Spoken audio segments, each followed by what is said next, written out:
one nation, under God, indivisible, with liberty and justice for all. Roll call. Linda, please. Ron Ritchie, Here. Jason Borsheim, Here. Sam Morocco, Here. Bill Scarborough, Here. David Wohlmeyer's absent, Belinda Billings here, Joe Suture. Here. One absence. We have a quorum. I'd like to welcome the members in the audience, a few of them. We will conduct the meeting in accordance with the agenda, which we will approve and potentially amend in a few minutes. There are copies at the front. Also, copies are available online, as well as copies of minutes of prior meetings. Does anybody have any additions, deletions, or corrections to the minutes, or the agenda? Somebody please make a motion to approve. Move to approve the agenda as presented. Support. All in favor? Aye. Aye. Opposed? Thank you. Next item is public comments for items not on the agenda. As most of you are familiar, this is an opportunity for the public to comment on items which are not on the agenda. We will provide an opportunity to comment on agenda items as they come up. So we will do anybody here in person and first, and then anybody online, which at the present time doesn't look like there's anybody. So any comments from anybody in our small audience tonight? No. Brian, nobody's online? No. I will close the public hearing for comments not on the agenda. Next item is public hearing, PC file 2025-003, zoning ordinance text amendment, revisions to sections 12.02, signs prohibited in all districts, and sections 12.07 and B and D for the purpose of clarification of types of signs prohibited in the placement of temporary signs. We had a discussion about this last month, and tonight the purpose is to have a public hearing on that. So Megan, would you just summarize, or Brian? Yeah, I can do that, Mr. Chair. So again, these minor revisions and clarifications are really just for the purposes of code enforcement. We want to try to tighten up what our requirements are, just so there's no ambiguity. Throughout the last political season, there was a lot of ambiguity with poor placement of signs, and we had to use our judgment, which with a former law enforcement officer, I think we have pretty good judgment on placement, but this really actually narrows it down to distances from the curb. And then another issue that you may have seen over the past couple months is flags. Those are the spinner flags, the tall, narrow pennant flags. We want to get those, make sure that that's not allowed. The signs prohibited in all districts, it really, it's broad in that it says anything that's not expressly permitted is prohibited, but we've had businesses challenge that. So we want to make it very clear that flags are not permitted in the township. So in terms of the temporary signage, we're trying to, for safety reasons, have a distance from the back of curb or the edge of pavement. And obviously on Dixie Highway, certain areas where we have small sign setbacks, you can't do a full 25 feet. So we just, as a compromise, we've said that it can be to the back edge of the safety path or sidewalk, whatever's there. So it has to be behind that. And then we've got some things that came up during the election season was people having political signs specifically put on their property without their permission. So we put a caveat in here that, this isn't just for political signs, this has to do with all temporary signs, that if you're gonna have a temporary sign on your property, you have to have permission from the property owner. Because we had several property owners contact us during the election season not wanting any signs on their properties. So, and then we did shorten the amount of time that a temporary sign can be. placed, to 14 days. When we get a temporary sign permit, 30 days is a long time. And the way the ordinance reads is it's 30 days on, 30 days off. Sam probably remembers, we went around and around and around on this section when we amended this ordinance back in 2020. So I think just shortening it up, there's no reason to have a sign out for 30 days, in our opinion. But it's certainly, we're open for discussion and Okay. on these, we're trying to narrow the focus of this so we can get it to the board and get moving on this, so. Okay.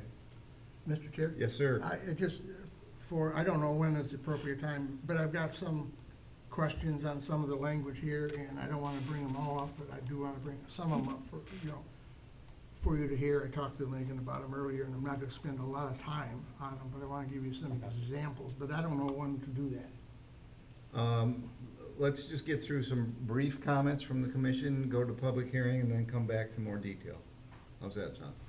Okay, Okay? so I'm coming back later. Yeah. Okay. Well, Anybody else?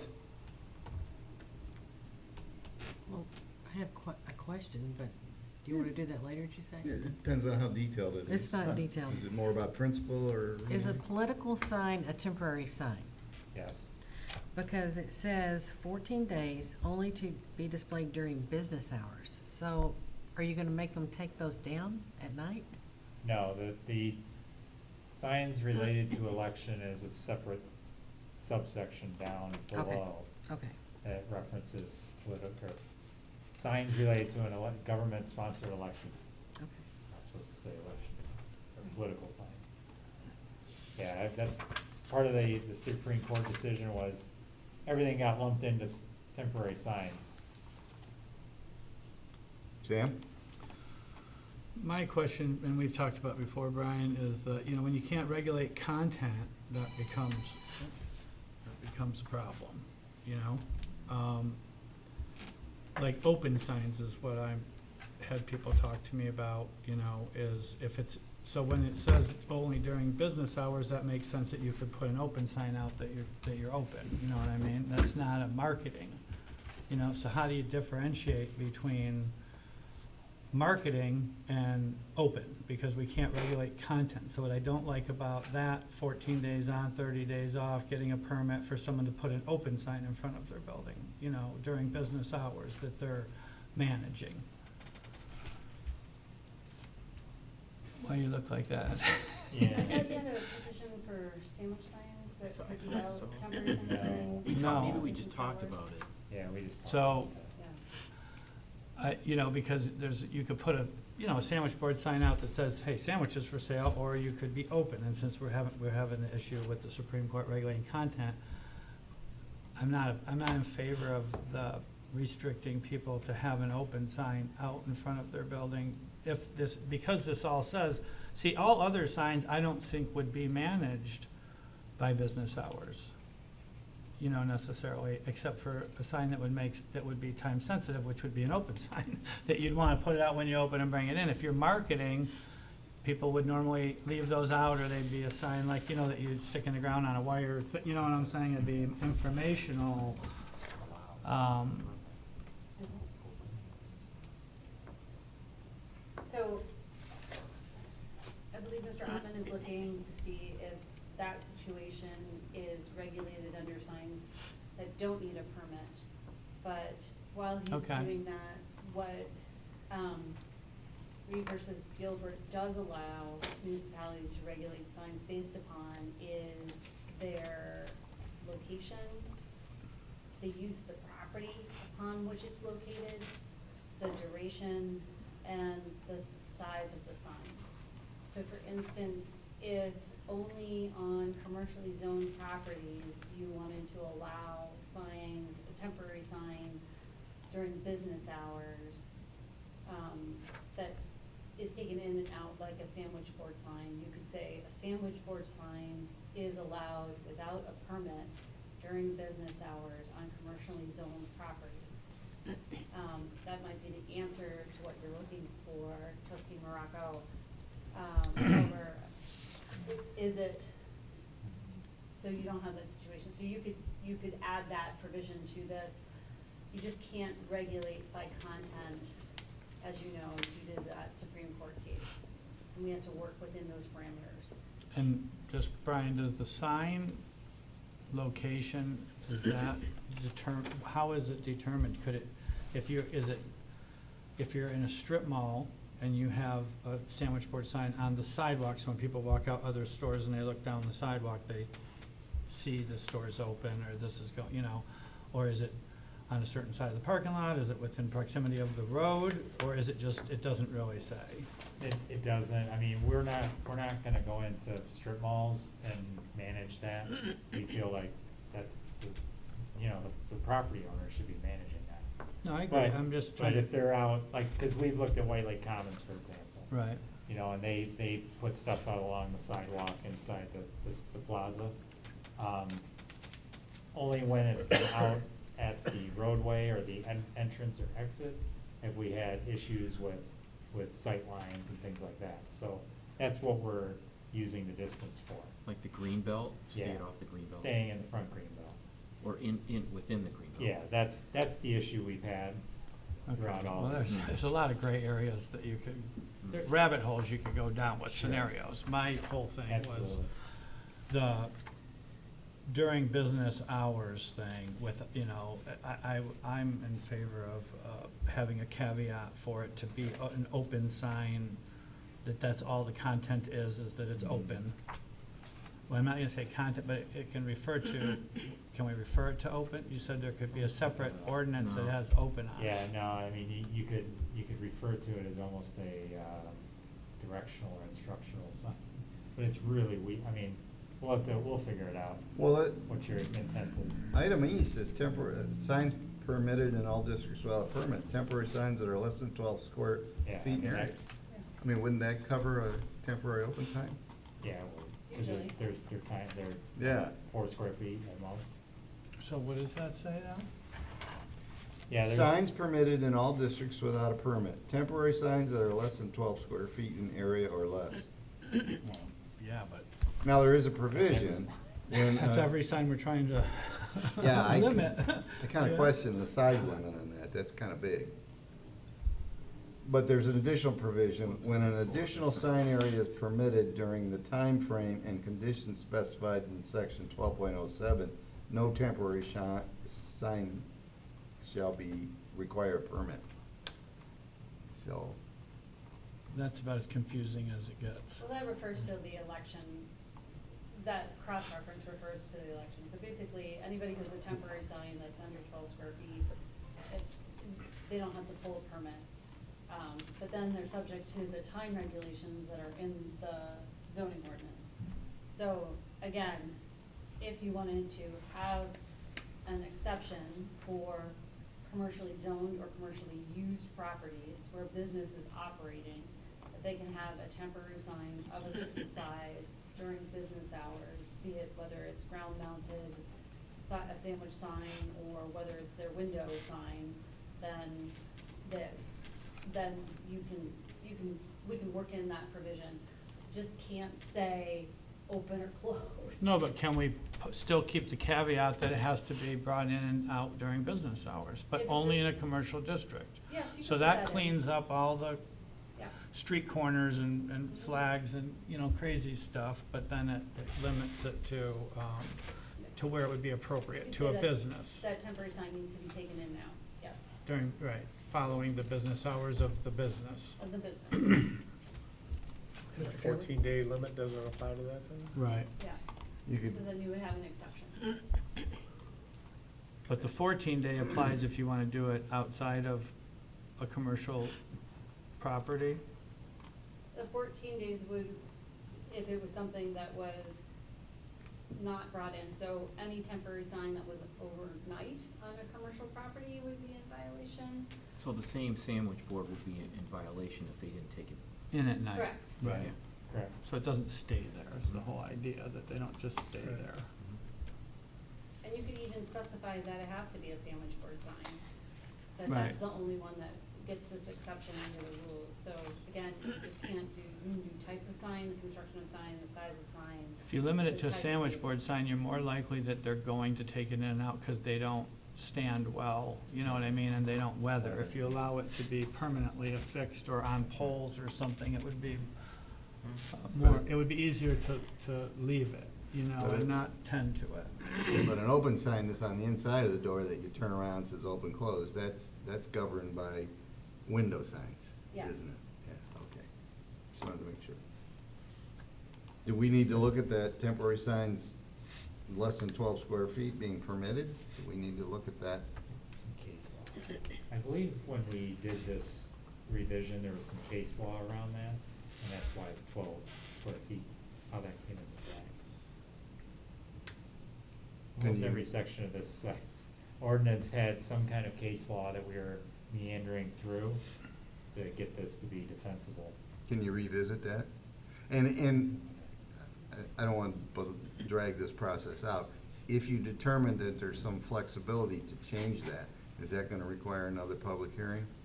Or is it minimal enough that it would, I guess it depends on how much of a change you want to make, huh? It depends on how much of a change you wanna make, and then how the notice was written. 'Cause That's what I'm looking at right now. No, because we only looked at D, not E. So yeah, it'd have to be renoticed, but. it would have to be noticed. Okay. Mr. Chair? Yes, sir? While we're on this particular subject, I'm gonna bring this thing up. Signs from, the temporary signs that are less than 12 square feet in area or less. What does that mean? 12, temporary signs that are less than 12 square feet in area or less. Wouldn't it be temporary signs that are less than 12 square feet, or temporary signs that are less than 12 square feet and be done with it? I don't understand that double time of less than. And it's that kind of sentence structure, which I don't want to talk a lot about it tonight, I found in a lot of different subsections here, and I'd just like to maybe give you a list of what I found and do it. I don't want to talk about them all here, but that's some of the things that I Okay. found. I found some other things, but I'll wait till later. But Okay. since we were on that paragraph, I just thought this would be. So, okay. Yeah. Okay. I had one thing I didn't like, and I raised it last month, under D2, the reference to, this does not apply to government-sponsored flags. I wanted something a little more particular, and Megan has suggested some language, a flag, pennant, or insignia of any nation, state, county, city, or other similar political entity, that I like better. I do too. I'd like to know the definition of political entity. That's sketchy to me.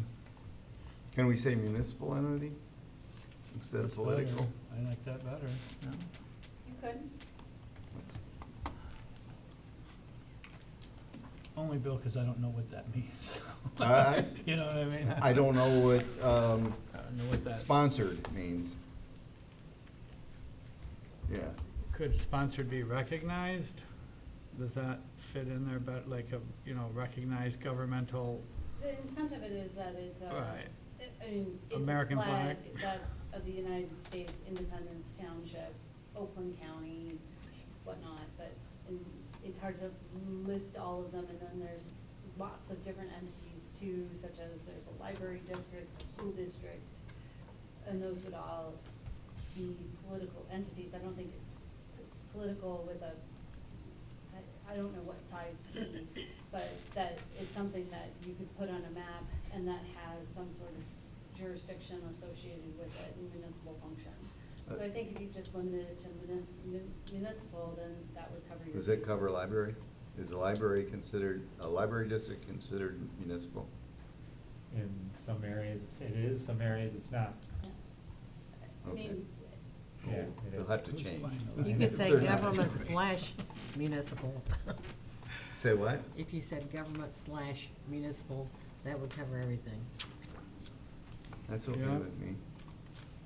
So we'll change it to read blah, blah, blah, nation, state, county, city, or other similar government and/or municipal entity. Everybody okay with that? Doesn't restrict other countries' flags from being flown in the township, right? Domestic? I'm- Oh, you raise a good I'm- point. Well, there's people flying Ukraine flags, there's people flying Mexican flags, you know, their own heritage flags, you know, so. Yeah.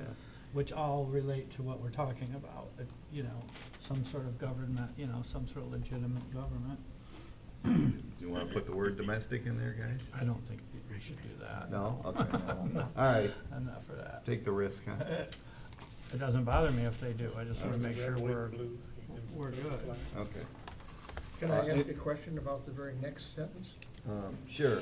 Okay, inflatable devices, I don't mean this to sound silly, but such as, inflatable devices such as balloon or similar devices, does that include, for example, like a big boy or a Santa Claus?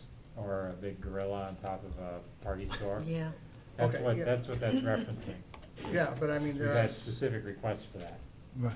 okay, but, I mean, so would somebody interpret, if somebody comes down the street with a Santa Claus behind their car the day before Christmas, is somebody gonna give them a ticket, or? No, it's inflatable devices on an actual structure On a or structure? on a property. Okay, That's what this is referring to. Commercial property. all right, It's not talking about your house. Yeah, I mean, we're not, yeah, Yeah. No, because people do put Yeah, they- large inflatable Yes. devices at their homes as They do. part of decorations. but Right. Christmas decorations are part of, that's exempt from the ordinance. Could you put Okay. for, marketing or distracting purposes or something like that? Because that's really what it's Right. for those people that put them up at their grand openings and they have the wavy Right, tube right. thing and the gorillas and that kind of stuff. So maybe we could tie it to something maybe like that, for marketing or distracting purposes. See, that's a little different than decorating, but maybe that's not strong enough language. But we do have, I mean, that's where this ordinance is very vague on, you know, signs that create a distraction. It could be interpreted towards that direction too. But that's why we were trying to just be right out front with it. And, you What know, you're calling it out as it is. yeah, I mean, because we could, you know, enforce other provisions, but then when we get to court and they try to play games, you know, with wording, this way we've got something solid, but I like your idea of just marketing purposes. I'm wondering if their D should say signs prohibited in all commercial districts, rather than all districts. The problem is that this operates on a sign district, not zoning districts or commercial districts. And the, Well, you wouldn't want people putting signs on utility poles and fences in a residential district, right, so it would still apply. we're entirely, you always use some discretion in your enforcement. And most of your enforcement is also complaint driven. That's the problem, temporary signs are so versatile and so many different things, And it's pretty hard to cover every, utility poles and fences, we've had them on fences. yeah, You sure. know, so that's why we threw fences in there, cause Yeah. we kinda couldn't find it anywhere else. Okay, how about we open the public comment section? So I will declare the public comment for this item open at 6:24. Any from the audience? Nobody online? Comment section's closed at 6:24 and a half. So, anybody else? Joe, you had some. Yeah, I just Hey, have one. Joe, can I interject? Sure. If your questions are more about grammar, Nope, I've got Okay. one that's not, yeah. Okay. The grammar ones, I'm gonna just pass over. Signs mounted to a wall, we just talked about that. Mailbox or lamp post, not exceeding 2 square feet, located solely on a single-family residential structures. I'm trying to figure out where we have lamp posts on single-family residential structures. What number Some is people that? have them in the front of their driveway, you know, I agree, I like an agree. estate But or this says, something, sure. this says, so, located solely on single-family residential structures. I get it with a wall, and I get it with a mailbox, I don't get it with a lamppost. What number is that? That's E2. Well, you I- could have I mean, just- street lamps and I think Is that Streetlights. Oakhurst has street lamps, I think, posts. on their, in their Not front on their yard. structure, no. well, that's what this says. A lot of their residences have lamp posts in their front yard. No, I do. agree, I agree, but I it do, says solely actually. on single family, solely on single family. I just, I clarification. think that's Joe, all. I think Joe's point is it sounds like you're talking about a lamppost that's on a Yeah, building. exactly. It's- That's what, that's the way it it's reads. kinda I'm just confusing. saying, it's, I guess it is grammatical, sorry. Okay, It's okay. You can clarify that. You're I talking mean, about I might one be that- reading things backwards. So, It's a problem I have, dyslexia. it would just be solely located on property. Or lots, or something like that, yeah. For house, with single-family residential structures. Yeah, What if you just said lamppost? Not located on a building, just lamppost, period, then it would apply, if somebody figured out how to attach one to a building, it would apply to that. If somebody put one in their yard, it would apply to that. okay, figure that out. Okay, got any more? Yep, nope. No. I mean, anything that I have, I've got several more like that, but I'm just gonna pass them on separately, some notes sometime. My guess is that as long as the changes are not Right. reflecting the nature of the amendment and they're Right. more grammatical, we don't need to itemize them here, do we? Yeah, that's what I thought. Anybody else got anything? So, if I remember correctly, I think we have two changes. The one to reference for marketing purposes, and the one that referenced government-sponsored flags. Is that everything?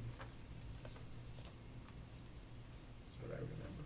Okay, somebody make a motion to recommend this to the board? Well, I could pull it I up. would make the motion, but I don't know how to state it, so maybe I shouldn't make it, Okay. because I can't recall what you just said exactly in motion form. I'll make a motion. Okay. PC file 2025-003 zoning ordinance text amendment revisions to section 12.02D, signs prohibited in all districts, and sections 12.07B and 12.07D for the purposes of clarification of types of signs prohibited and placement of temporary signs, that we recommend sending this to the township board for its first reading with the added text to clarify that sandwich board signs for non-marketing purposes could be placed in front of commercial buildings in a commercial district, being taken in and out only during business hours. Actually, take out the part about the marketing, because that's not what our agreement was. I saw you look at me. Take that part out, but keep it the way that it's, sandwich boards are allowed in a commercial district only, as long as they're being brought in and out reflective to the business hours of the business, and that we also modify or add text to the flag ordinance, limiting that and specifying that it's in a municipal or government-type flag that's being displayed, with the text and the comments from the board up here for clarification, and the comments from Megan, from Carolyn Wortman, and Brian Ottman, the planning director. Support. Any discussion? Belinda? Take a roll. Oh, Joe has. One comment, is that clear enough? Yeah, I think- It's covered everything that we needed. Yeah, Got it. Excellent.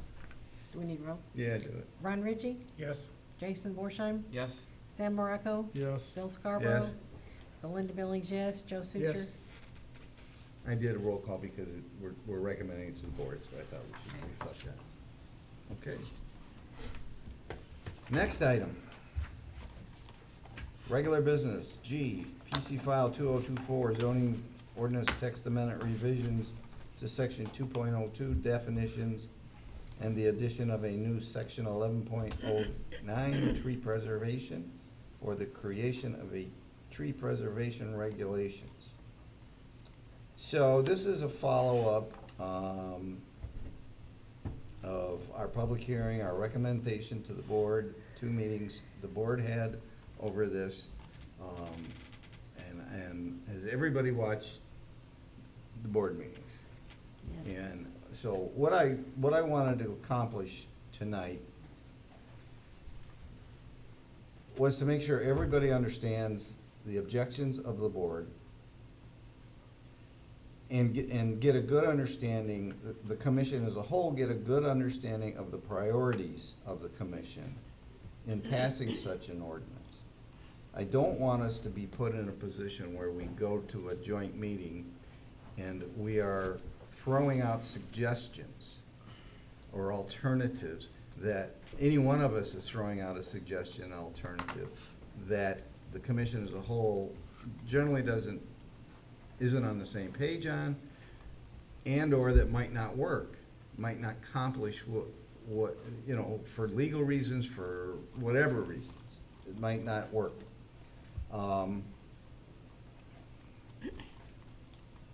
So that's what I want.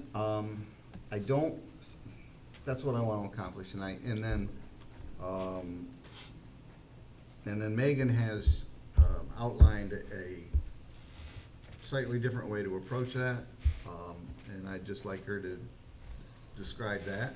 We're not going to reach any decisions tonight. This is an informal discussion for the purposes of preparing how to move forward. Okay? So, my understanding from watching the board meetings is their primary objections were how it might negatively affect property values.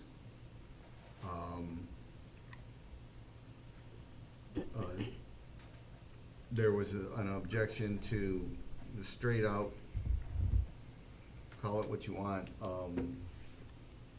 declaration that it prohibits somebody from cutting down trees.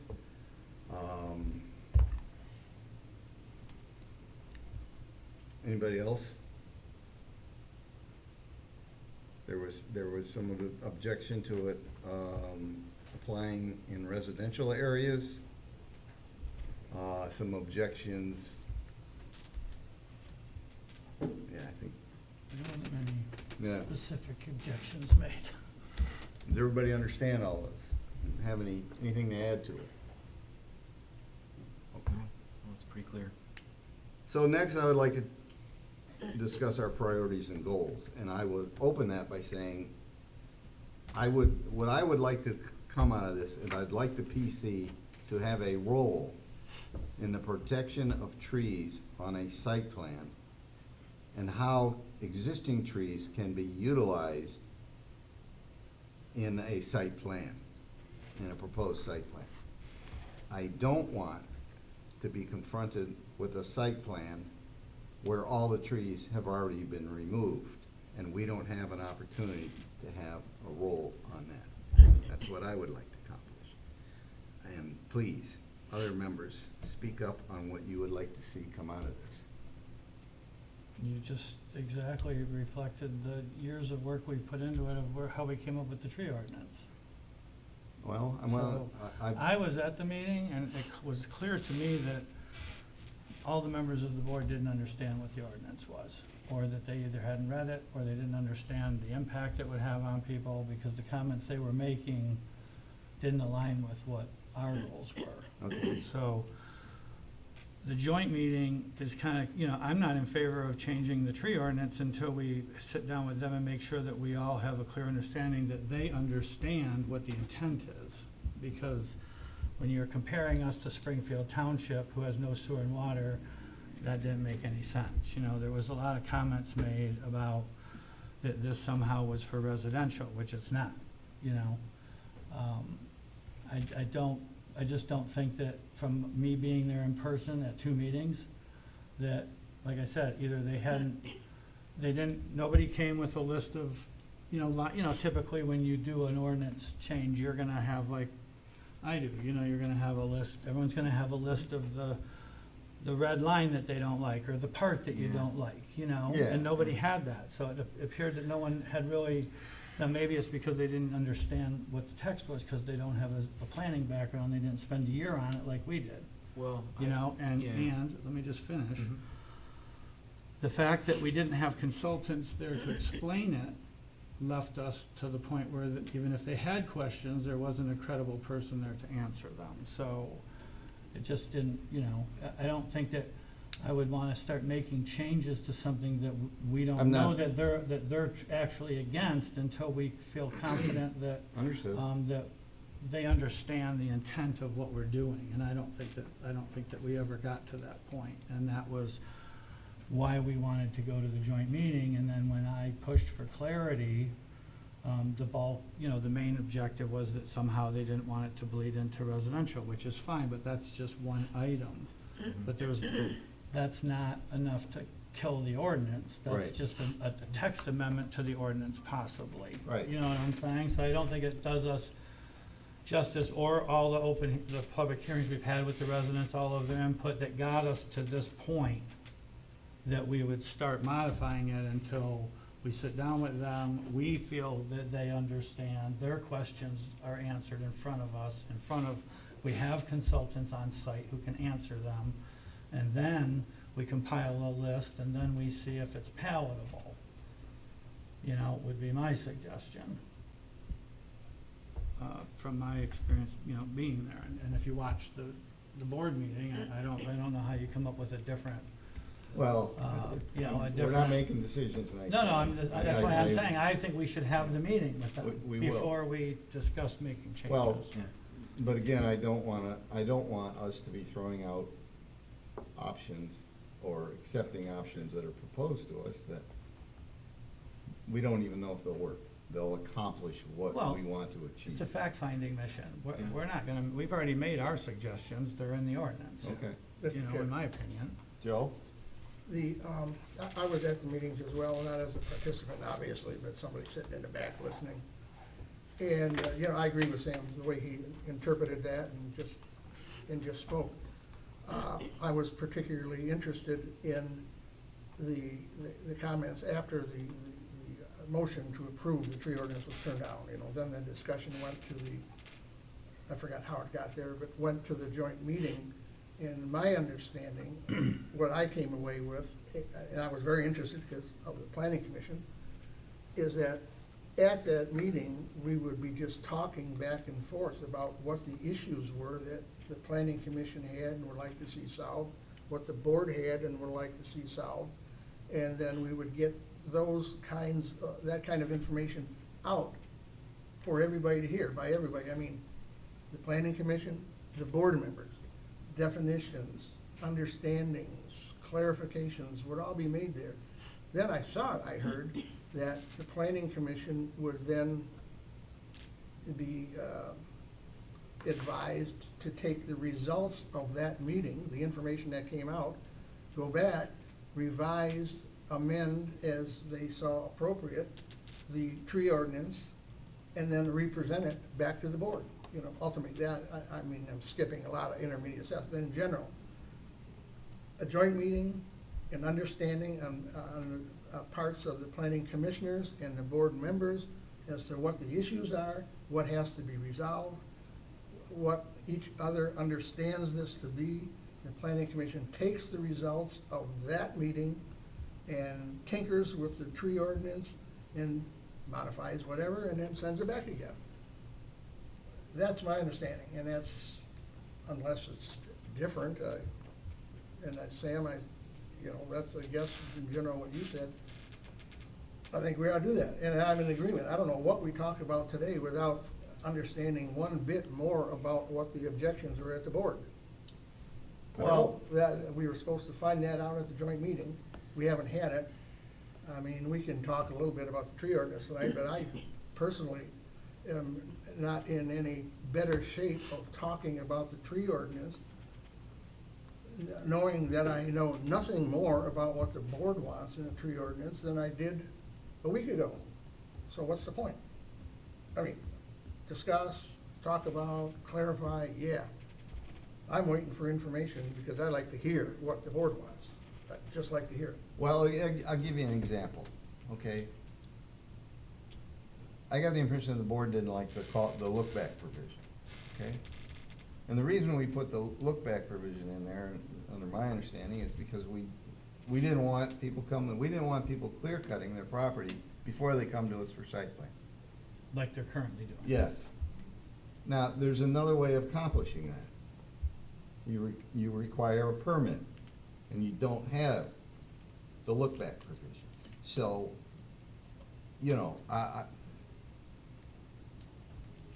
if the topic of taking out the look-back provision were to come up at this joint meeting, I'd like to get a feel, is there a general consensus that maybe, okay, we could do that if we went to the permit route in some form or another? Yeah, just a clarification, Mr. Chair. I mean, the permit route or the look back or whatever are solutions to the problem. And I'm waiting to hear what the problems are, That's true. rather than the solutions. Yeah. I mean, Okay. I don't disagree with anything that you said, but, I mean, we're gonna hear some things from the board that we've never heard before, I assume. And, you know, in terms of details, which makes them happy, unhappy, what they're trying to accomplish. And so I need that information if I'm gonna put anything useful together in any kind of a discussion that we have. Not that I'm gonna have any answers any more than anybody else's, but I mean, so that's the scenario, Yeah. the process I'm thinking about. And if I may, Chairman. Yeah. I want to reiterate that we had one meeting, you know, we were there for 6 hours, so we were all tired. We tried to go through as quick as we could. Megan did her best to answer what questions she was bombarded with. And then we called it quits.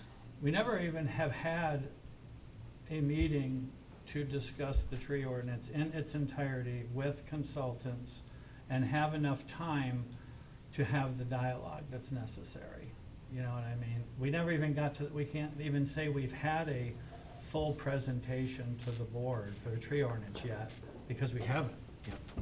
And not with the staff that's required for something of this magnitude, you know? I was the one who put it on the MAIF, and then I tried to get at least the procedural part done, you know, and have that pulled off so we could get something accomplished, because that gives us the tools in the conceptual to work with.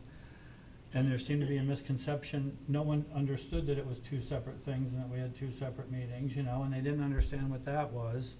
And I just really came away from the meeting like nobody really was left there feeling comfortable, knowing our intent, what all the rules were, all the variations, how we could tweak it. Because at a casual sit-down meeting, if someone said something about the look back, which I'm not opposed to getting rid of because a lot of communities use it, but maybe they don't understand that look back, you know? And I would imagine that the penalties of clear cutting without pulling a permit, you know, then if you go that route, if we were to even go that route, you'd have to add how you would figure out what was there and penalize them for that. It ends up being the same situation we're in with the actual tree ordinance itself. If they just go out and clear trees, whether you needed a permit or not, doesn't solve the problem. Like, it's a very complicated thing that we've worked on for decades, and we keep going back to it, and we've spent over a year on it.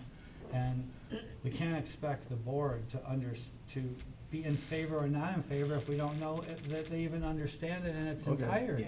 Okay. It's doing, all our work is an injustice if we never get to really present it and defend it. Right. You know, Okay. and not me, because that never goes well. All of you who will be at the meeting, who are passionate about your little pieces that you fought for in it, because we all look at it very differently from what the most important pieces are. And you guys and myself being able to convey that in person in a casual way may be persuasive enough that they'll see why we did it, why we want to do it, and the importance of it. I You think- know, I think that's a good idea. is why I don't want to just start go in different directions, because I don't think we gave it the first chance, you know? Okay, okay. That being said, okay, we'll move forward to schedule a joint meeting. I would like to give Megan a brief moment to kind of describe what she proposed, So, just so we have it, I just wanna. food for thought. Yeah, and that's when it was intended, and it was written on July 30th. So after the first board meeting, before the second. Right. And it's just a different approach, that could be applied to sheerly commercial properties and not anything residential, or anything residentially zoned that might be developed by a developer as residential, or it could also apply to future residential properties. But basically, the idea of it is to increase your landscaping, increase bonuses or have transparent bonuses for tree preservation. And then also to look in residential development about whether having the cluster option be a permitted use, so the easiest path, rather than a straight subdivision, because the cluster, by its nature, preserves more natural features since you're clustering around those. Again, it's food for thought, and that was before there was a motion for a joint meeting, and we'd be happy to answer any questions on it, and hope that maybe that can be an option that's discussed at a later date. Okay. Bill, I'd like to suggest that, I think part of the issue is, trustee Tedder mentioned that the agenda packet for that July meeting was 750 pages, and I'm looking at it, it's 749 pages, and they had like 5 minutes to review everything, so we're not all computers, we're not gonna be able to get that deep. Plus, we've been looking at this topic for a couple of years, myself at least. I know Sam's been looking at it for many Decades. years. Decades. Yeah, decades, right? So the expectation for the trustees to sit here, quickly and figure this all out real quick, when we're, 5 miles deep into it, maybe we need to put a presentation together. I really like the idea of some sort of a workshop, because I'm not even sure that they understand what we're asking for, right? Sam said that, I think, pretty concisely, but there's a lot of different options, and I think we've probably discussed them over the course of forever, and we came to this conclusion, kind of funneled it down, and then, we presented it along with 749 other pages. And I think maybe the topic isn't context as much as it is just basic understanding. We just need to find some time with the trustees or whatever to kind of explain the background. Here's a one-pager, this is where we're coming from, this is kind of what we want, these are the vehicles that we made, this is how we got here. And then maybe that could kind of drive where we're going with it. It might just be that we're all on the same page, we just don't realize it. Or Yeah. we're a lot, I personally, I think that we're probably a lot closer than what those board meetings would lend themselves. We were all there, we're watching it, they're hours long. So, yeah, this doesn't need to be a 5-hour discussion probably, but if we can get them separate when there's not 700 other pages where they've got to be accountable for. It would be nothing else on the agenda. Yeah, That's the exactly. motion we made, is a Okay. joint And session. maybe try to fit it into a time where they don't have another agenda, 700-page agenda packet where they can, if you were to give me this, my brain would blow up, so. I think it's important enough that it should be on its own separate day, Yeah. and that's all that we go and talk about, it's Yeah. at 6 o'clock like Special meeting. normal. And this is so important, the election was about it, the residents about it, if it takes 4 or 5 hours of everyone sitting around chatting, it's worth the investment, to do Well, it. and I think we need to collaborate, so whatever their objections are, we should know what it is, and, maybe there's a way to fix that, so, but really, we don't really know what their objections are, other than they think it's going to, put a damper on development, but, I agree, we need a workshop or a meeting where we go over what the objections are and find a solution. Mhm. So, maybe we need to have 2 separate workshops with the board. One where they express their objections, we express our opinions on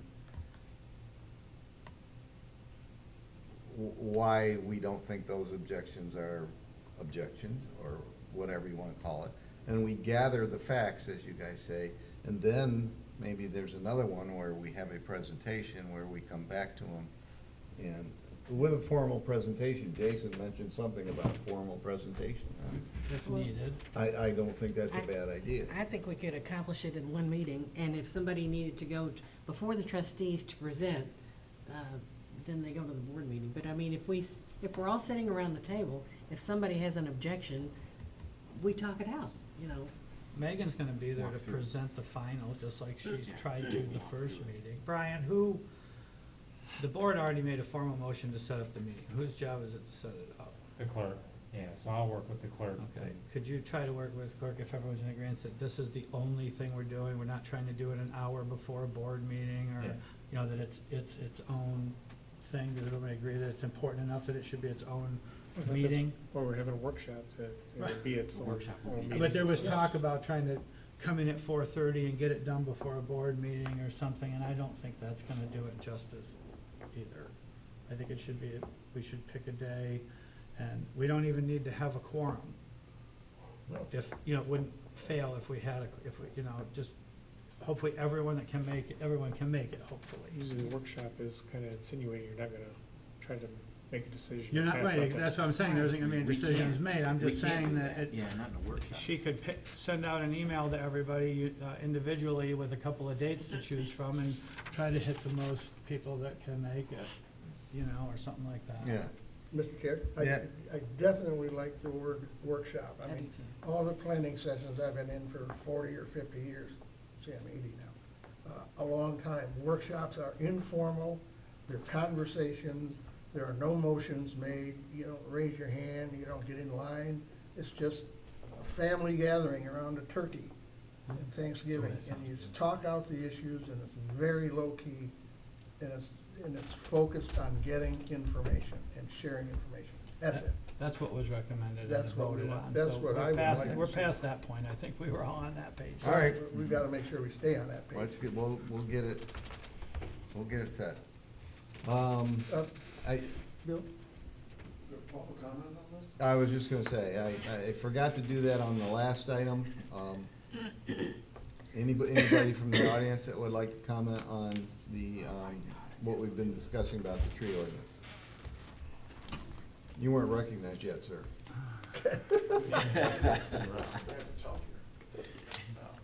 Chuck File, Elk Run Drive, Clarkson, Michigan. I think that the intent is we were talking about. I'm the one who made the motion to bring it back to a workshop. I think the idea there is a workshop. I think it was, at least from my perspective and a couple of the board members, that it would be a solo item on the agenda, and just spend the time there. In listening to what you guys are talking about, I think it would make a lot of sense.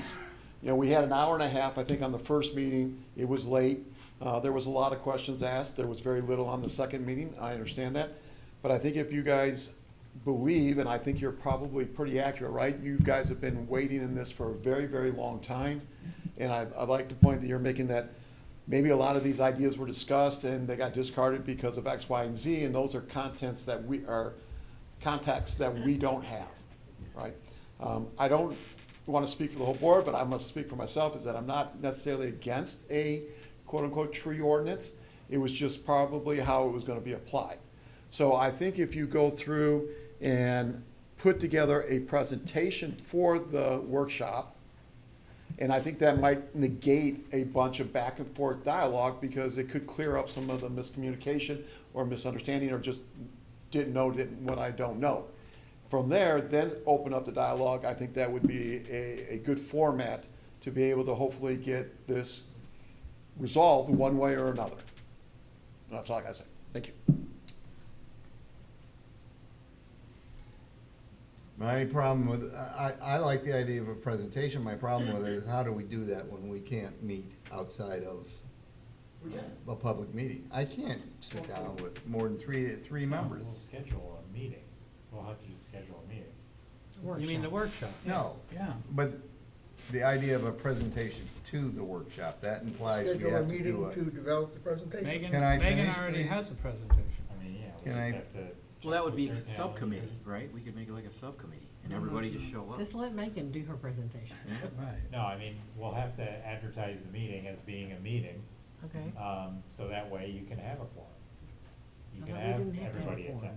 attend. Yeah. And the board will have to do that, you know, we have to advertise that it's almost a special meeting Right. for us here in this capacity, and the board too. I mean, so it's really, just a special joint workshop. We've done this many, many, many I times. understand what a and joint Ron knows workshop that. is. I understand.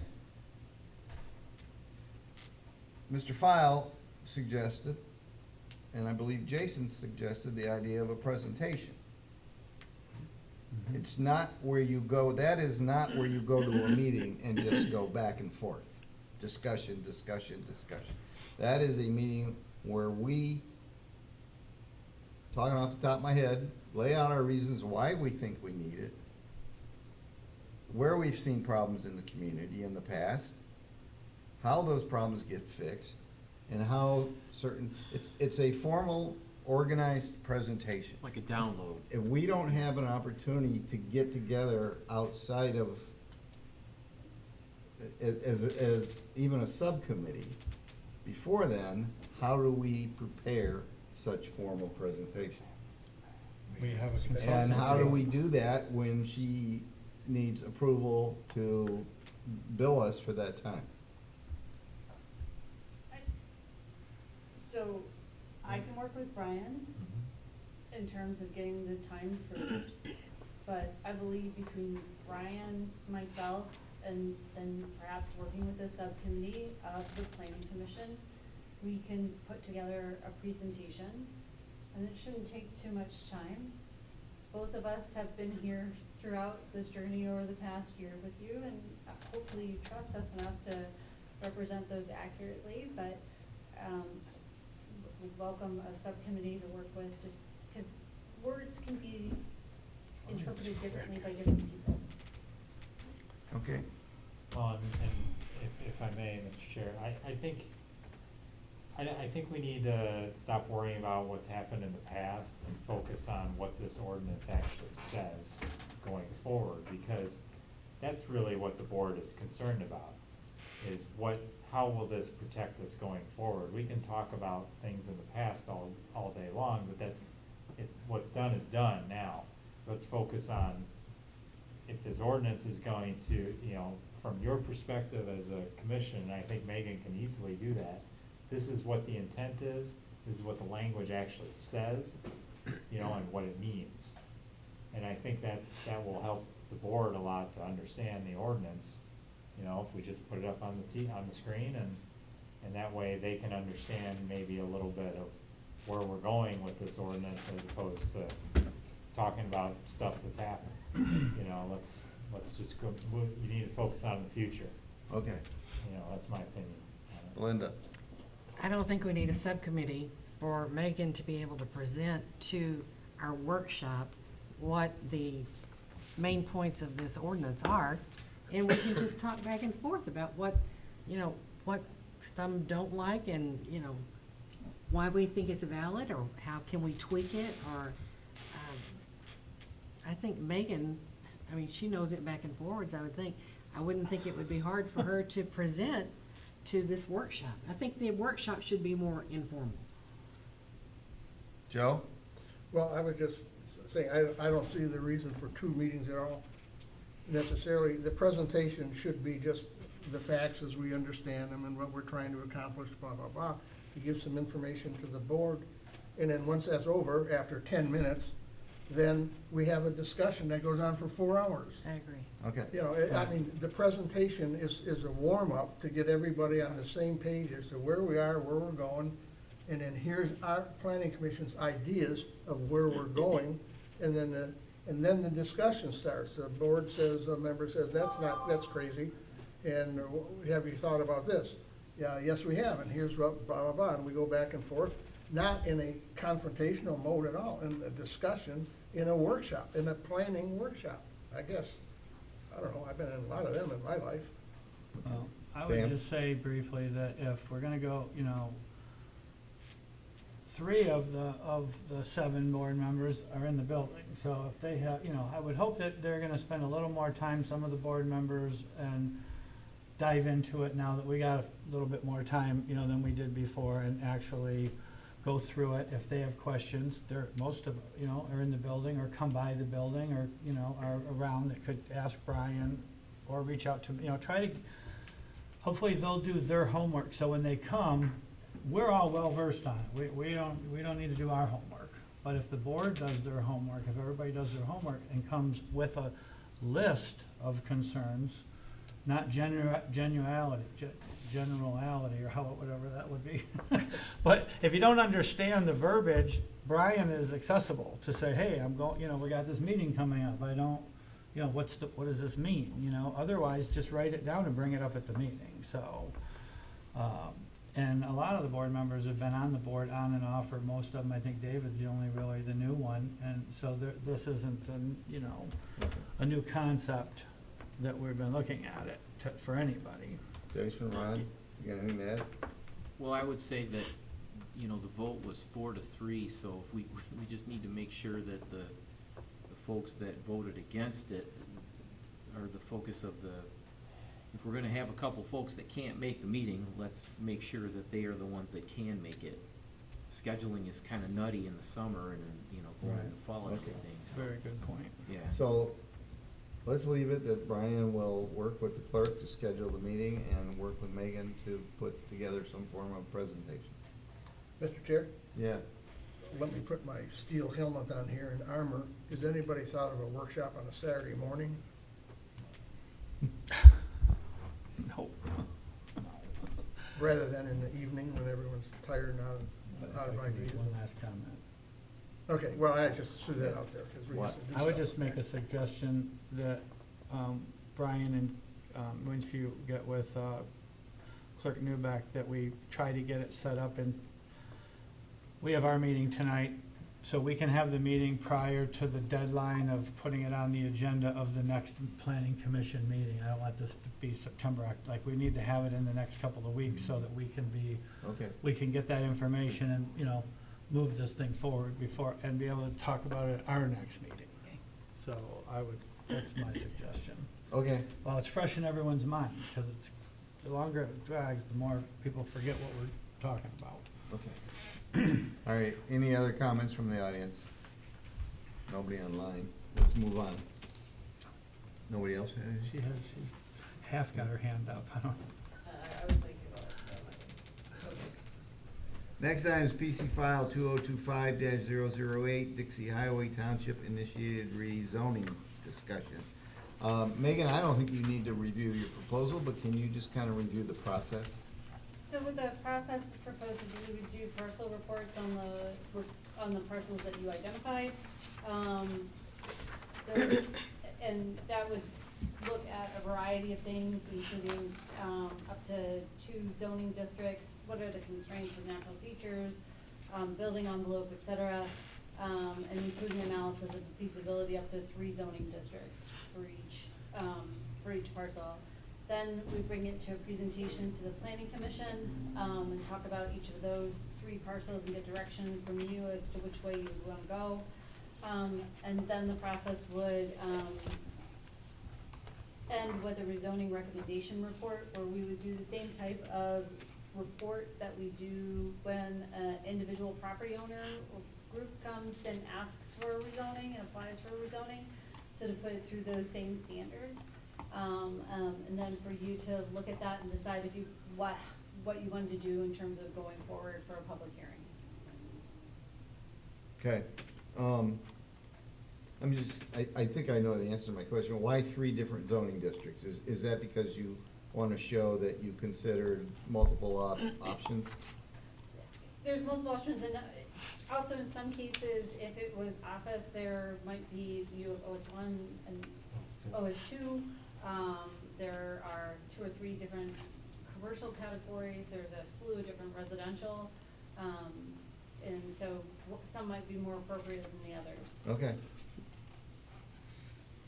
Sam? Would mixed use be a separate zoning ordinance. So our goal is to align the properties with the master plan underlying zoning, right? But there could be a little bit of flexibility with, in still being the same kind of zoning, you know, thing. Is that what you're saying? So if we want, like, clearly we don't want C4, so we want OS1, so, or, you know, maybe something like OS, is there, you know, another one. I get what you're trying to do, but the goal and the objective of, that I thought was of getting you to do the proposal and then getting you to do the reports was to get us as close to what the master plan, which we just updated, the underlying zoning, like the state recommends that we do. You know, is that still what you're, Yeah, that how would you're be- Looking at it? That's how yes, that's how we looked at it when we put this together. And just for instance, in terms of, in certain areas in the master plan that we just updated, where it had primarily been office before, we'd said that might be appropriate for some sort of attached single family. And so could look at those two different zoning districts, which would match what was articulated in the future land use for that area. Okay, I'm gonna ask the $1 million question. Why isn't the most important parcel in the township right now being reviewed? The C4 property that Because we're, it's under litigation. yeah, so what's that got to do with it? I'm gonna defer to Mr. Ottman, but it was my understanding that the township was advised not to do anything on that property while it's under litigation. So that we're being sued because we dragged our feet rezoning this to the master plan, which is what Dick brought up at the last meeting, that I should have brought it up 20 years ago and had it done. And now, so we're being sued because our zoning's wrong, but we're not even gonna consider rezoning it because we're being sued because it wasn't rezoned, which to me it seems absolutely ridiculous, or litigated, whatever. My point is this: why wouldn't we, the township, unless we're forced to do something we don't wanna do, is going to rezone the property, if they're smart, to align with the master plan, so that we don't destroy the entranceway to the community on the north end of Dixie by putting in heavy commercial. Even if we don't rezone it, why wouldn't we at least get that step out of the way, so this doesn't drag on for another 10 years?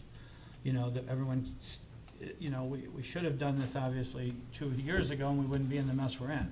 I just don't understand the reasoning behind not at least having it in the whole corridor in the report. Seems like we're not even serious about wanting to rezone it, because we're not even willing to look at rezoning it. So to me, it sends the exact opposite message. If we were truly wanted to rezone that to align with the master plan, we'd be pursuing it, not avoiding it. Now, if there's some legal reason that somehow, in the crazy world we live in court, that doesn't make sense, it still doesn't make sense that we're not doing the all four parcels evaluation.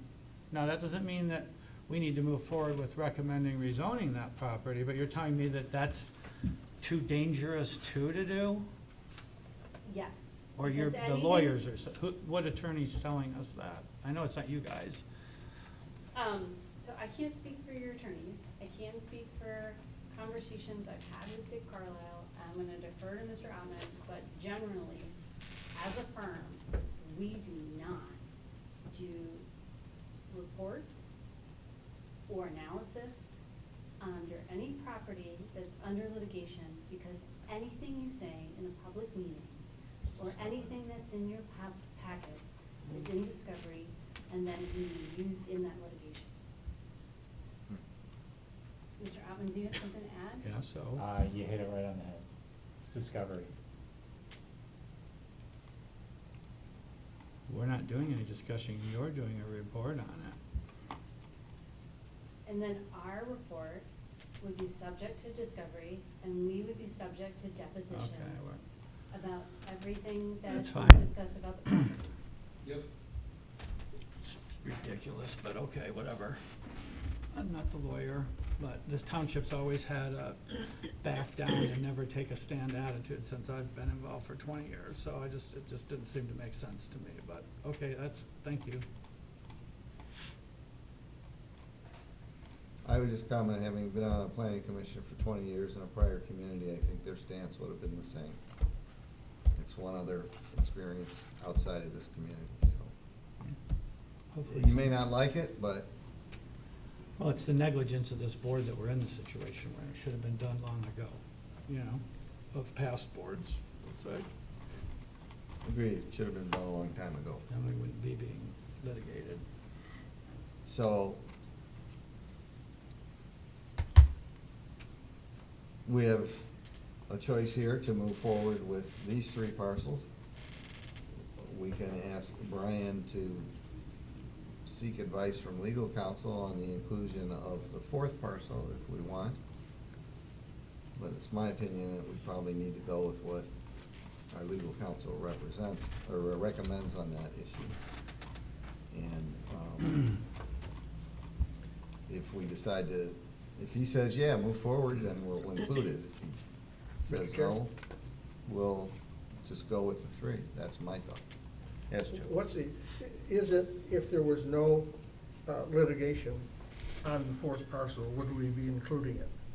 I would imagine yes. Okay, what's the timelines on the litigation?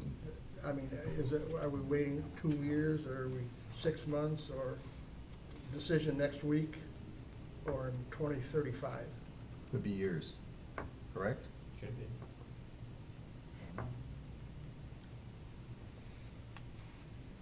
Could be 6 months, it could be years. Okay, Can somebody come in right now and try to develop it under the current zoning?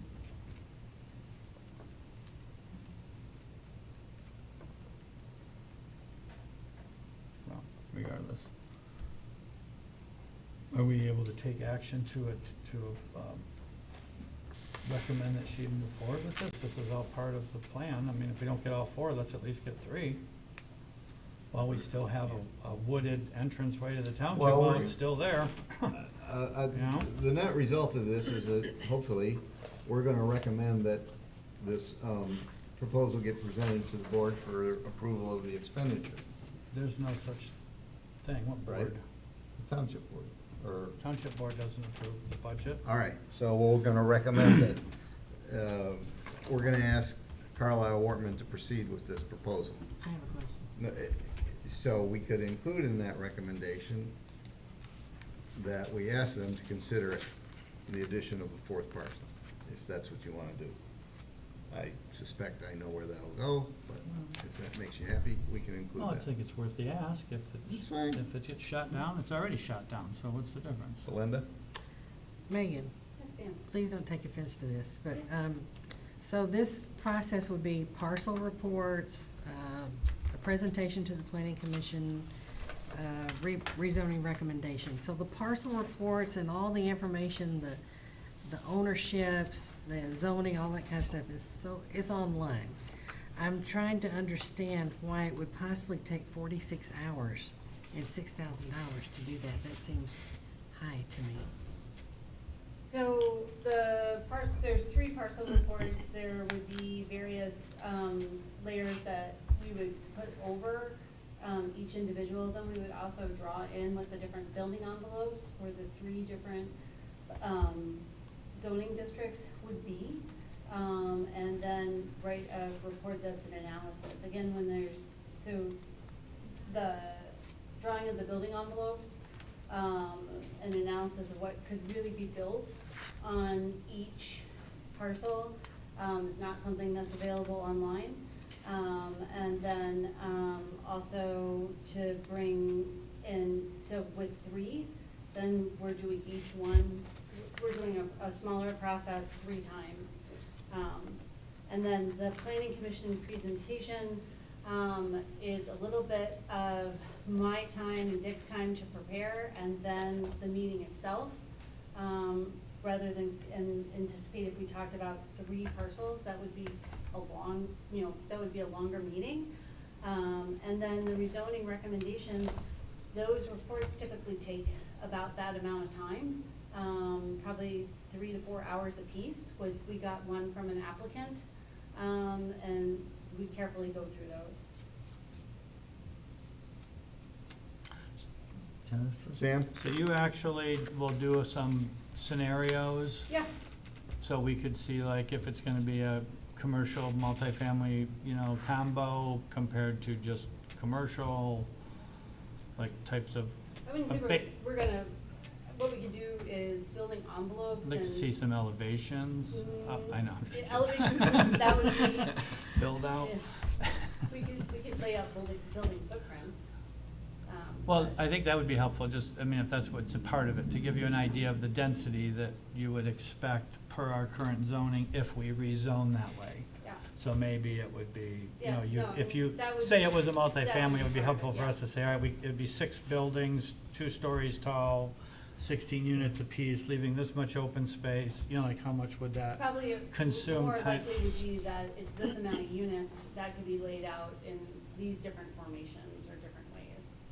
But because there's so many different factors in Right. the design, Or you have max We would- building height you could yeah, have. we stuff could like give you that. building Right, height I'm just- densities. Right, that type of stuff, to Yeah, and- kind of worst case scenarios. And then also with natural features, there might be some things in terms of a layout that is evident, and we would put that on there. Like where the driveway should be, things like that. Where there's a wetland or an depression or something. Yeah. So do you have topography too for these? We do have topography, yes. Okay. And no offense, Ms. Billings. Outside of a PUD, we don't have a mixed-use zoning district, do we? No. Okay, I don't think so. Okay. All set? Any comments from the public on this? Nope. Anybody want to make a motion? Direct them to move forward. I'll make a motion to direct Carlisle Wortman to move forward with the proposal. Support. And encourage them to look to include the 4th parcel mentioned. Encourage, this is the emphasized word, depending on opinion of legal counsel. I support that. All in favor? Aye? Aye. Opposed? Okay, thank you. Next item is approval of last month's minutes. Anybody have any changes?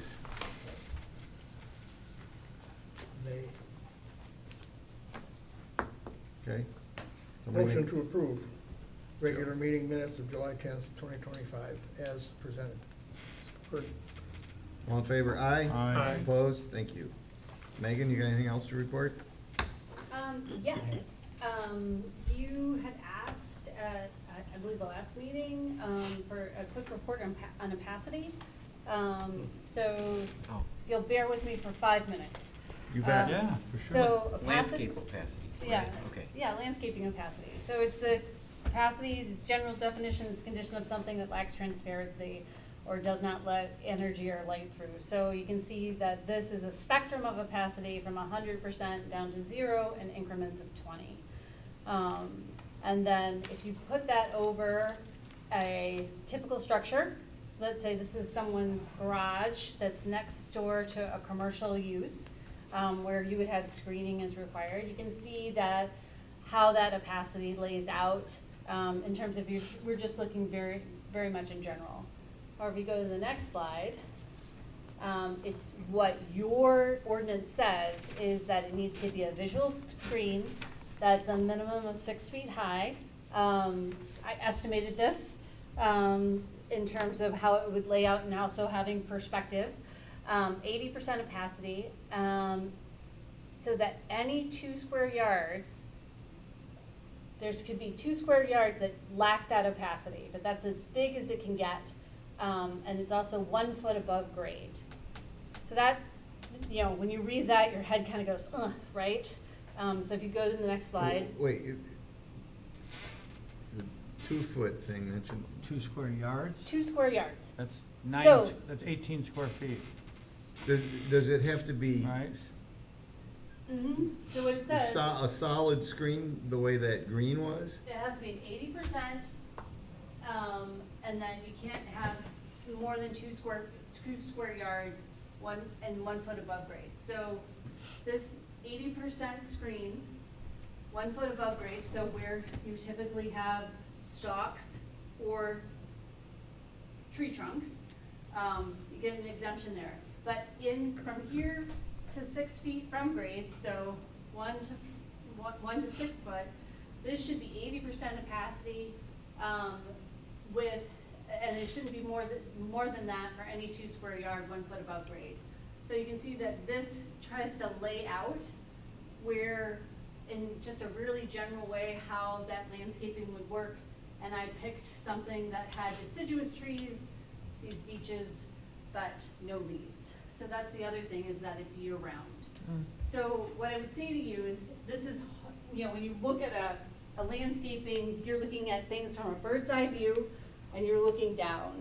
And one of the things to think about is and let's just say it's my wingspan that we're looking at, that it's a square like this, that should be 80% opacity. So there might be 1 square foot in there that you can see through, but the majority of it, you shouldn't be able to. Now, this is a standard that you could change.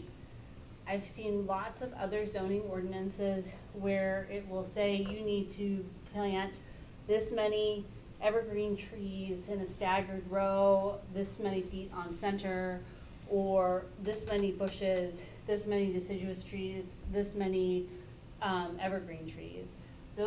That type of numerical screen is a lot easier to look at in a site plan, understand and see whether it meets the rules. And then also it is easier in some ways on code enforcement later. When something dies on a site plan, you can go back and say, hey, by ordinance, you need to have these trees and this is what it needs to be.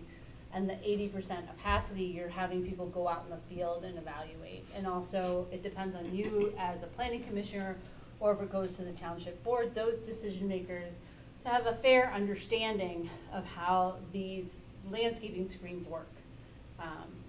So you would ask for that, just wanted to give you that illustration. Explain how, so a screen of nothing but deciduous trees would not work. A screen of nothing but deciduous trees would not work. But a fence with deciduous trees would work. By having the 80% opacity, what that does is that gives the designer and the applicant and the property owner a lot of flexibility. And also, I've seen it in your areas where, like for instance, you had the redevelopment of a church, and the parking lot was almost built all the way out. So there's no way you could have just planted an evergreen tree in that space.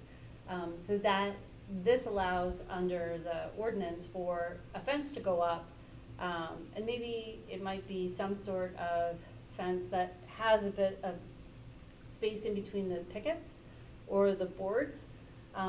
So that's where you would get the 80%. So if a fence behind the green screening is what, in some cases, can create the blockage. Yeah. 100%, yeah. 100%. Okay. So, it's just something for you to consider as you go forward, to keep that in mind when you're looking at site plans now and whether they meet. Also, since I've come on board, I have all of your site plans evaluated by a landscape architect, who is very familiar with these trees and bushes and shrubs and how they react and what they'll do year round. But also, if as moving forward you're looking at landscaping regulations, you may want to ask yourself whether the 80% opacity rule is a rule that you want to keep, and it does have advantages in terms of giving those flexibility in design and somebody being able to react to the environment they're in. Or is it better to have something that's much more numerical and depend on a waiver if that's needed? Sam? Is the the 2 square yard thing seems very vague, like how that would even be interpreted by anybody, because in my world, a yard's, 3 by 3, so that's 9 square feet. Mm-hmm. So now you're saying there's any 18 square, I like to talk in square feet, not yards. Yards is kind of like a carpet term to me. So I don't understand what it's saying. Like where can you have, you can have up to 18 feet, but in like how much lineal space 6 feet high? Or is there where's, that could be a hole in it, Mhm. like where, I think that's like a loophole that doesn't need to be in our ordinance about, I think that meeting 80% opacity is the goal, not saying, and maybe, you don't have the 1 foot below and then 6, so now you're saying the way we have it written, if this is how we have it written, right, is what you're saying. 1 foot above the ground, get it, that doesn't count, and then that makes perfect sense. And then the 6 feet high thing, but then I just think that's a very hard to understand and possibly a deterrent that we wouldn't, give a better explanation for it. Okay. Capacity be shall be measured by observation of any 2 square yard area of landscape between 1 feet of the established grade to be concealed from the top mount of the required screen. So, every 2 square feet, every 2 Yard. Square yards. yards needs to be 80% opaque. So if you put a grid over this, I should have put a grid over this, that each grid area has to be 80%. I got it. So every Oh. 18 2 square square yards. feet has to meet it. So it's actually Okay. making it less translucent by requiring that you don't have holes in it, because Right. every 18 square feet must have 80% opacity. Yes. Okay, So, well, I'm glad so- we cleared that makes that up. a makes a lot more sense now, but So- I thought it was a eliminates the loophole. loophole. Yeah. Yeah. It And eliminates that- the loophole. where you Right, can okay. speak It on basically that. means if you take any 2 square yard piece in that bigger dimension, Better be it's gotta meet 80%. the 80%. Yes, sir. Okay.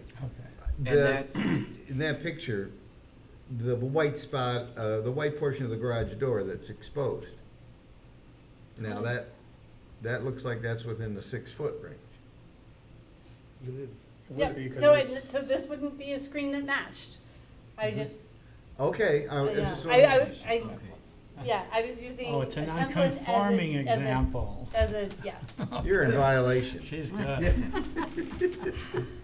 Jason, did you start to say Yeah, I was something? gonna say, just to one more clarification, this is at the very start or the end of the project, and this is required for occupancy, right? Yes, So if that doesn't happen, then the occupancy gets held, the certificate of Oh. occupancy Oh, gets yeah. held. And what Right. the ordinance says is the plantings must meet this standard based upon reasonably anticipated growth over a period of 3 years.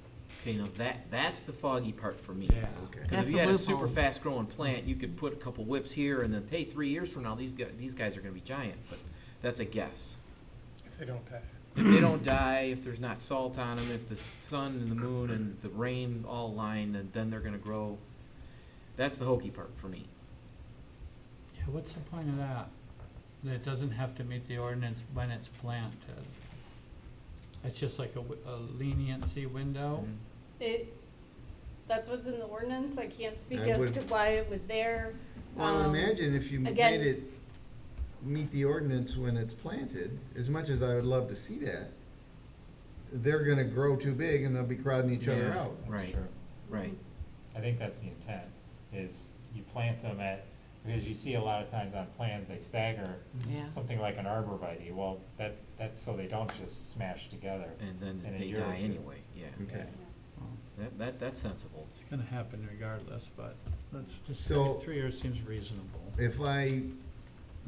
So these kind of, generally, we require this 80% when, it's commercial adjoining residential, different uses, different zoning classifications, correct?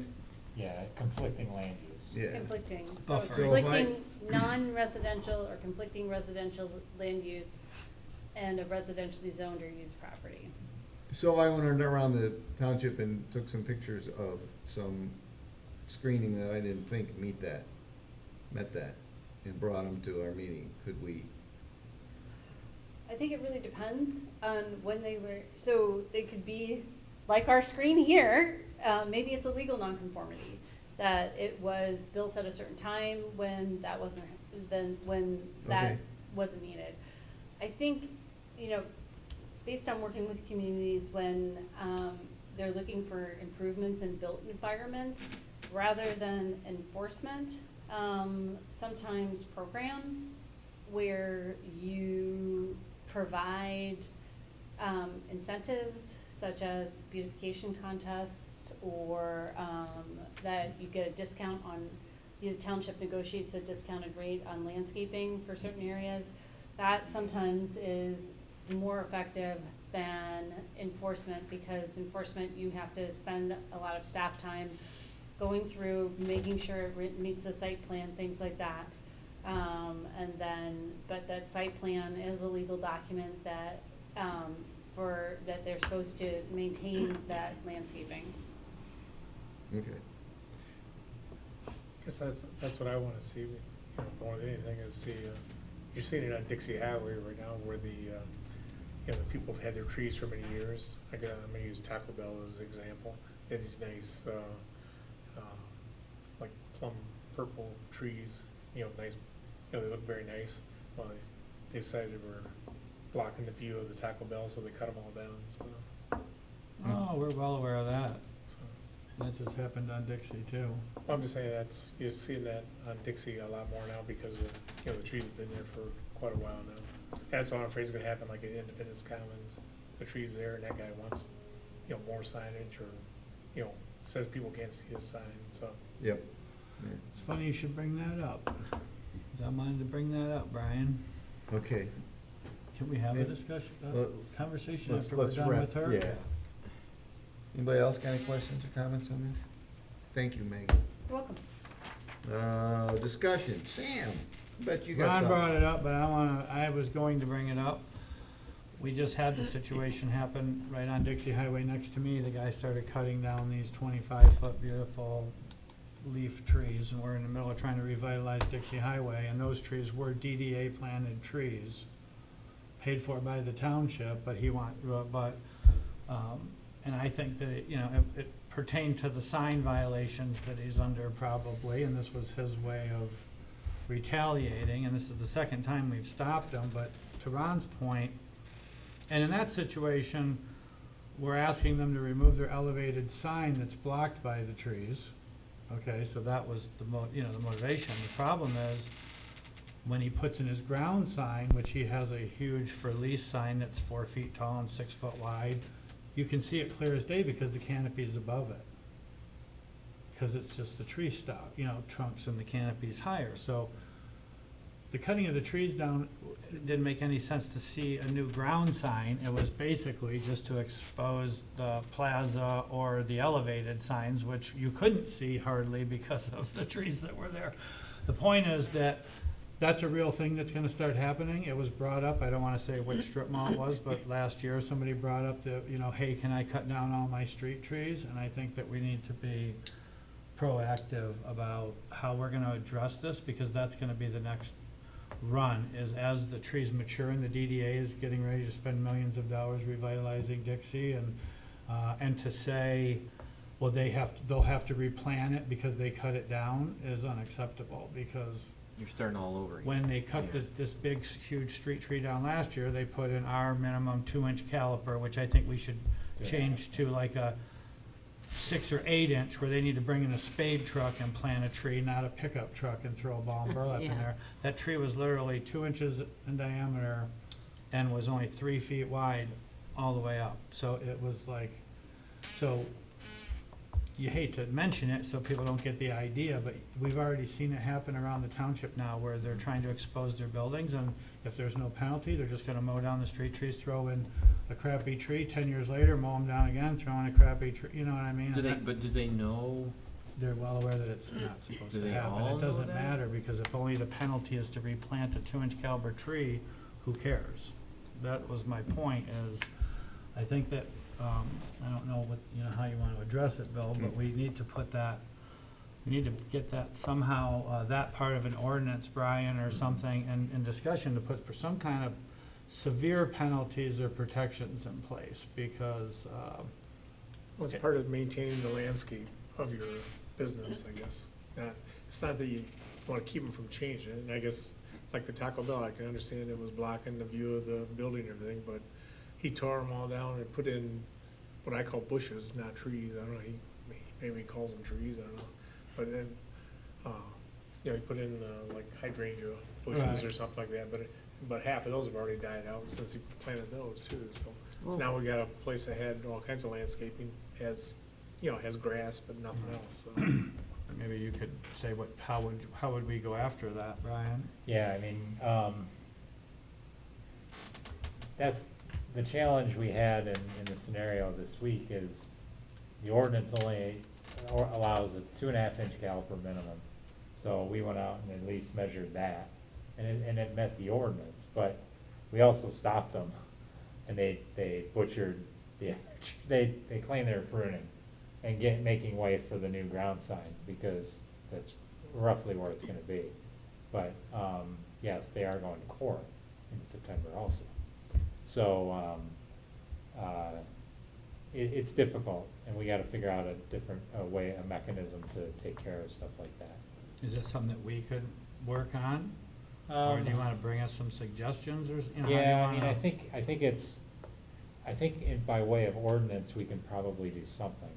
So in terms of making them, maybe it's not a 2.5-inch, maybe it's 3 or 4. So it's a decent size. You don't wanna get it too big. Yeah, I Because mean- then the transplantation is very difficult and requires a lot Nearly of dead. watering and maintenance. But a 3-inch caliper is perfectly reasonable. All right, well, what about if they took down the, especially township taxpayer paid trees, which I gotta figure out which ones were, when the DDA did it, and the DDA is gonna do it again, that they got a match caliper of tree that they removed. Yeah. and Because if that I tree think- grew to be a 12-inch tree, then they should put in 6 2-inch trees. Yeah, you know? I talked to Dick about the fact that they may or may not have been in the DDA, and he was trying to recall in his memory, and he thought so, but then he didn't have any proof of that. But they're also on his property, They're in the the- Plaza's property. They're not in the road right away? Yeah, they're not. Cause I looked through all our parcels and everything like that, So- cause that was my issue is, it's in the road right away, then road commission's gonna have a problem. Well, we're trying to build a canopy down Dixie, and now all of a sudden, we're getting all these bad actors in the township. You know, the guy just bought the plaza, he already tried to cut all the trees down the side property line last year, then he cut down a street this year, then he cut down another front street tree this year. I mean, he's not here to be nice to us, he's here to do whatever it takes to, in his mind, to make money. So we gotta come up with some way to, push back against that, because at a minimum, there's site plan requirements, and I don't know if we need to change the ordinance that site plan requirements are enforceable and they have to be maintained until the next person takes them, because we don't. They run with the land. They're in In perpetuity. Okay. perpetuity. They're in perpetuity. Okay, Yeah. well, we obviously don't have enough teeth Enforcement.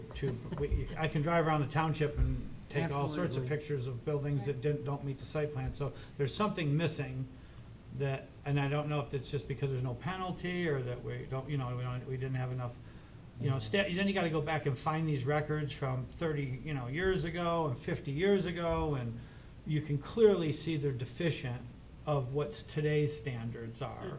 Now, we can only hold them to the back standards, so the amount of paperwork and legwork and, that would go into enforcing, something needs to be Seems like you need a done. permit and stiffer penalty. Well, and it's not just the trees that are cut down, it's the ones that they just don't take care of. Like Dork Financial, they never did clean up that tree line, Yeah. that was all.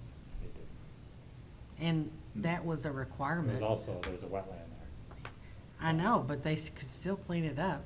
I mean, it had some mature, beautiful trees there that they just haven't, they're all grown up with invasives. So, anyway, I don't know. Okay. Any more? No? Anybody else got anything? I just had a couple follow-up things. Planet Car Wash. Haven't heard a thing? No. They came in, it was determined that the site plan wasn't even accurate of what's out there. So, he took that interpretation like, I'm gonna go just fix it, and we put a stop work order on him in July. And so he's stopped all concrete work, cause he started changing concrete again. So he had a stop work put on him, and it's been like that since. So. do- They did some improvements on the inside of the structure, but we can't control that, so. But he's already violated the PUD agreement. Yes, he has, so, I mean, what we need to do is talk to our prosecutor about, do we tackle that aspect? Cause every PUD has enforceability aspects to it, and force him to remove it. Do we go down that road, or do we give him, or are we gonna be told to give him a chance to make it right? Well, I think there's been plenty of chances. Yeah. So, And, I mean, basically, they've abandoned any changing of the building, all that, and the signage. And he came in really with the intent of, I just wanna put my signs up. I said, well, you still can't do that, you know, The monument, you mean? or even the wall signs. Then But And, they haven't changed the monument yet. nope, and at this point, they're not, I don't think. So I think that's that with Planet The Car. monument design, he wanted to make electronic. Yeah, and Yeah. he's totally abandoned all of that. But even just the oil change, you know, the old oil change sign's still up. so I ask not because I want us to be aggressive on them. I wanna understand the process. And I wanna understand if somebody doesn't meet their site plan, somebody violates it, what's the process for that? You know, and if we give them some leeway, we give them, or we choose not to force, why?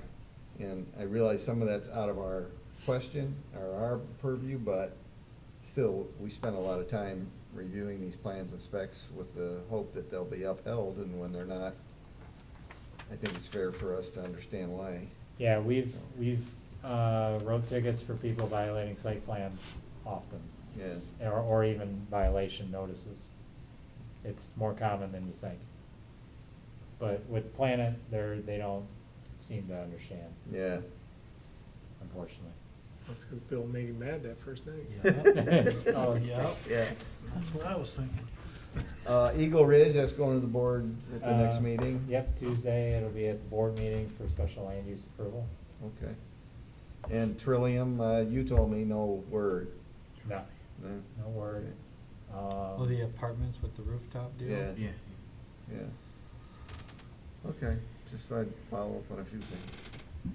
And I think we're done unless anybody else has anything. Motion to adjourn at 7:43. I'll make Support. it. And Ron supported it? He did. All in favor, aye? Aye. Opposed? We're done. Thank you, folks.